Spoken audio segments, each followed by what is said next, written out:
The Nunnery Tram Depot in Sheffield. How did you get here anyway? You used the little battery in the mobile phone to call for a cab. Well, I hadn't thought of that, I must say.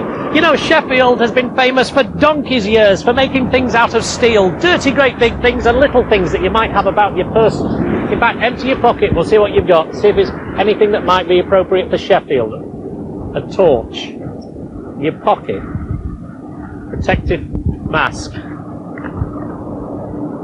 Hammer. Soldering iron. A frisbee in your... Gaff, I was thinking more like a retractable rule, something like that, alright? You've got one of those as well. They also do folding umbrellas, and of course famous for the cutlery. Watch you don't get that caught round you.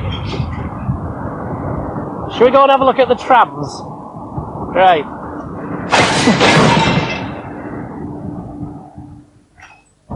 Hey, you know we were looking at the old trams before? Well, basically, the driver just set off at the beginning of the day, right? Took the tram out, and then at the end of the day came back with his flask and his sandwiches. And if anything went particularly wrong, don't do that, just leave it. If anything went wrong, he'd maybe make a quick phone call and let the base know. Things have changed somewhat these days. If I get down off here, I'll show you. This is the control centre.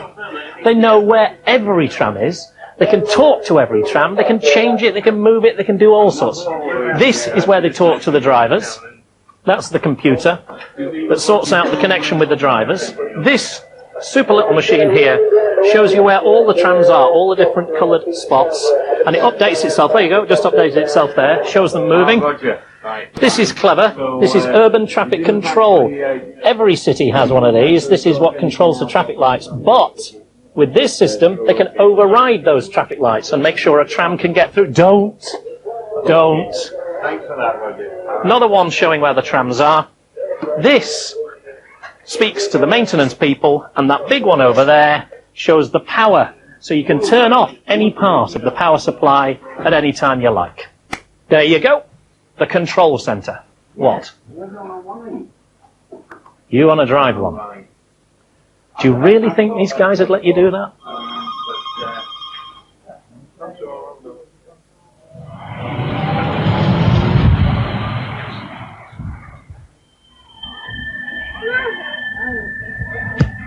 What? You can't drive one. I've explained. It's a... Where are you going?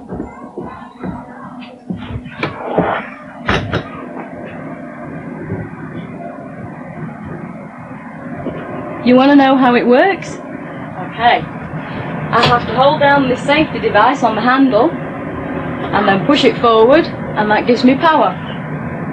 When I've got enough speed, if I bring it back to the middle, that's coast. And backwards is brake, and it's as simple as that.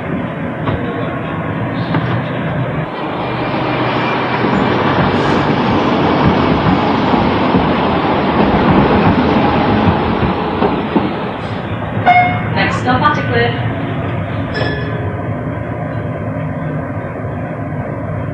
Okay, I'm approaching this tram stop.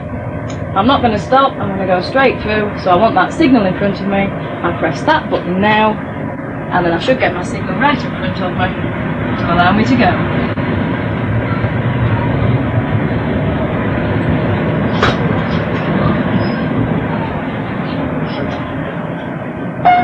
Next stop, Level Interchange.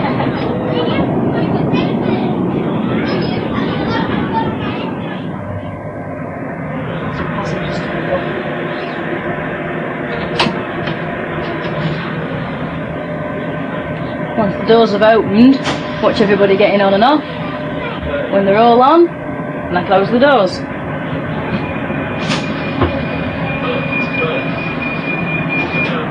And the beep to warn people that the doors are closing.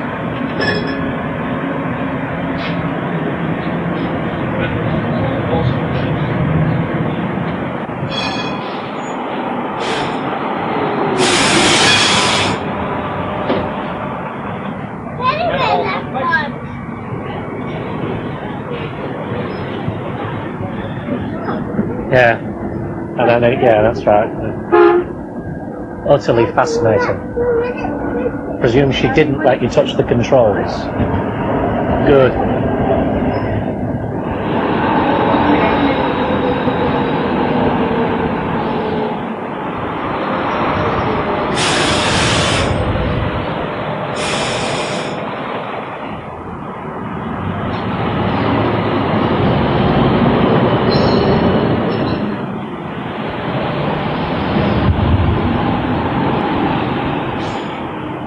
Howard Turner remembers the old trams. He was there when the last one finished, and he's very much involved in the new ones. So, sad day when they finished. A very sad day indeed. 8th of October 1960, 20 past 4 in the afternoon, the last one went into Tinsley Depot, pouring rain, watched by thousands of people, and the streets were wet with rain and people's tears, I'm quite sure. Certainly mine. They burnt them, didn't they? Yes, as they were taken out of service, sometimes within a matter of a day or two, they carried passengers straight into the scrapyard at Tinsley and burnt. A very sad end. In many cases, new cars, very similar to the badge you see on my lapel.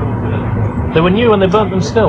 Yes, they were built between 1950 and 1952, some of the finest, by Robertson Wakefield, and within a matter of 8 years, they were into the scrapyard, irrespective. So now they're back. Are they the future? Absolutely. There's no question about it. That the tram, as far as moving large numbers of people safely, pollution-free, quietly, and environmental-friendly, people disabled or with wheelchairs, no problem. And every city worth its metal is either putting them in, I'm talking worldwide now, is either putting them down or putting them in, or seriously thinking about it. The costs are enormous, but the benefits at the end of the day are worth it. And it's an experience, isn't it? It's not just a journey. No, it is an experience, and that is the difference between travelling by bus and travelling by tram. You travel on the bus, you're travelling from A to B, end of story. You travel by tram, it is an experience.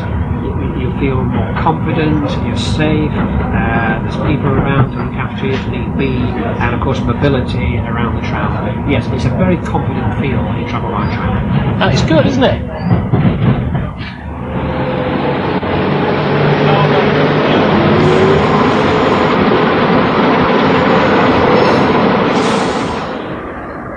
Sheffield, you know, is built on 7 hills, just like Rome.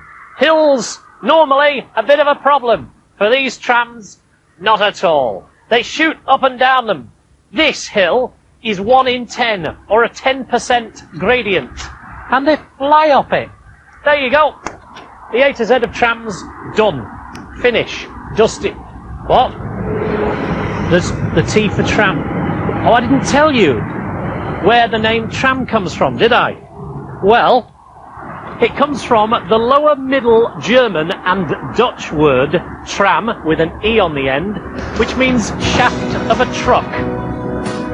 Woohoo! There you go, that's it. Beam me up. You beam me down, so beam me up. Beam me. Do you know, Doctor Who never had this problem, did he, eh? He never had to work with people like you either. He had equipment that worked. He even had a lovely, great long cigar. He could do with one of those on a day like this.